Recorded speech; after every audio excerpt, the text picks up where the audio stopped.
اگر آپ چاہتے ہیں گلگت بلتستان میں ترقی ہو تو آپ ایک نئی سوچ کے ساتھ آگے بڑھیں۔ صرف جو ہے نا ایک نیریٹو جو بلڈ کیا جاتا ہے اسلام آباد کی طرف سے، اس پہ توجہ نہ دیں۔ نوجوانوں کو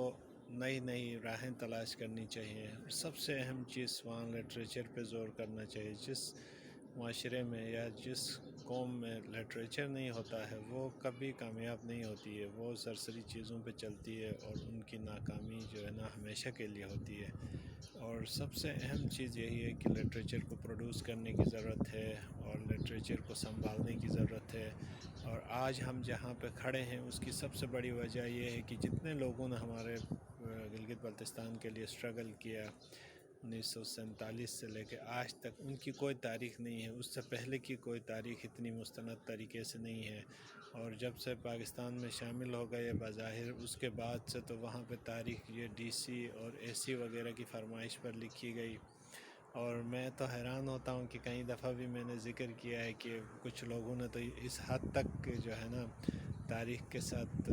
مذاق کیا ہے کہ جنگ آزادی گلگت بلتستان میں پنجاب اور خیبر پختونخوا سے لوگوں کو لا کے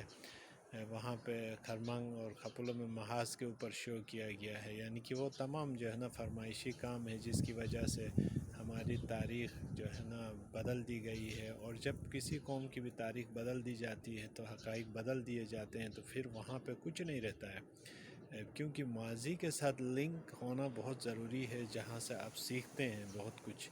اور آپ کے لیے ایک انسپریشن ہوتی ہے، آپ کے لیے سبق ہوتی ہے۔ جب ماضی آپ کا کٹ کیا جاتا ہے، ماضی کو آپ کا جو ہے نا وہاں پہ شارٹ کٹ کیا جاتا ہے، ختم کیا جاتا ہے، آپ کا جو لنک ہوتا ہے اس کو ڈی لنک کیا جاتا ہے، تو پھر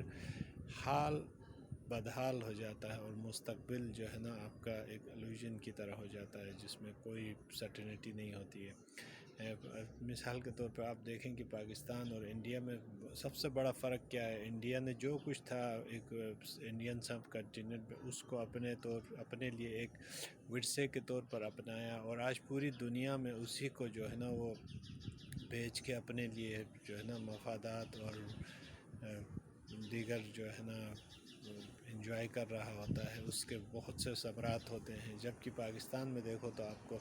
ٹیپو سلطان، محمد بن قاسم اور پتہ نہیں کس کس کو اڈاپٹ کرنا پڑا، یعنی کہ وہ جو ایک تقسیم ہوا تھا اس کے اوپر جو ہے نا آپ کا تمام ورثہ جو ہے نا تقسیم تھا، تاریخ کا حصہ تقسیم تھا، لیکن پاکستان نے اس کو سب کو چھوڑ چھاڑ کے جو ہے صرف جو ہے نا ایک جعلی قسم کی تاریخ بنانے کی کوشش کی، جعلی قسم کے ہیروز بنانے کی کوشش کی، اور جعلی قسم کے جو ہے نا مفادات اور فرمودات بنانے کی کوشش کی، جس کی تکلیفات اور جس کی مشکلات آج چارسو آپ کو نظر آتے ہیں۔ جبکہ انڈیا نے وہی چیز جو ہے نا ایک پیراللی تسلسل کے ساتھ آگے بڑھایا، اور جو کچھ انڈین سب کنٹیننٹ میں تھا اس کو اپنایا، تو آج انڈیا جو ہے نا ایک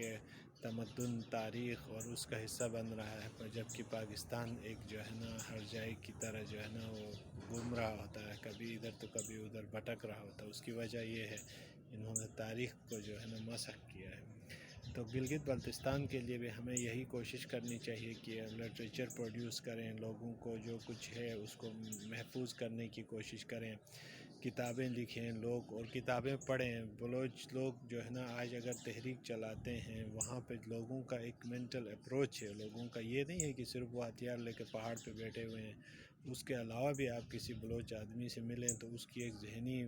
فصاحت اور اس کی ایک ذہنی انڈرسٹینڈنگ اور سوچ اور وسعت دیکھ کے آپ حیران ہو جائیں گے۔ تو اسی طریقے سے خیبر پختونخوا میں بھی کچھ لوگ بہت اچھے ہیں جو پڑھتے ہیں، خصوصاً پشاور کے ایریے میں چند لوگوں سے میری ملاقات ہے تو وہ بھی بہت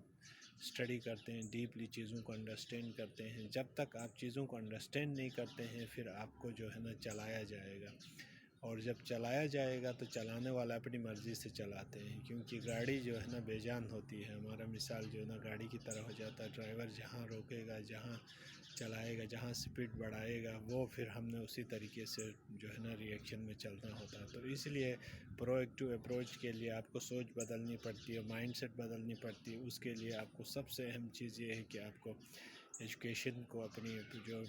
پیٹرن تھنکنگ کو چینج کرنا ہوگا۔ جب تک تھنکنگ پیٹرن چینج نہیں کریں گے ہمارا یہ حال رہے گا، اور ہم یہی گندم اور دوسری تیسری چیزوں کے لیے جو ہے نا احتجاج کرتے رہیں گے۔ اور جو امپوزڈ ایک ٹورزم ہے وہاں پہ اس کو جو ہے نا ہم نعرے لگاتے رہیں گے، جس طرح سی پیک کو پاکستان نعرے لگاتا رہتا تھا، تو یہ ٹورزم بھی اسی وقت ہمارے لیے ٹورزم فائدہ مند ہو سکتا ہے جب ہم اس کو ایک ویلیو چین کے طور پہ لے لیں، اس کو جو ہے نا ایک اپنے طور پہ وہاں پہ لوکلائز کریں، اور تمام جو ہے نا اس کو ایک ویلیو چین کے تھرو تمام جو ہمارے اسٹیک ہولڈرس ہیں معاشرے میں ان کو کنیکٹ کریں، اور تمام جو مٹیریل اس میں یوز ہوتا ہے اس کو لوکلی جو ہے نا اس کو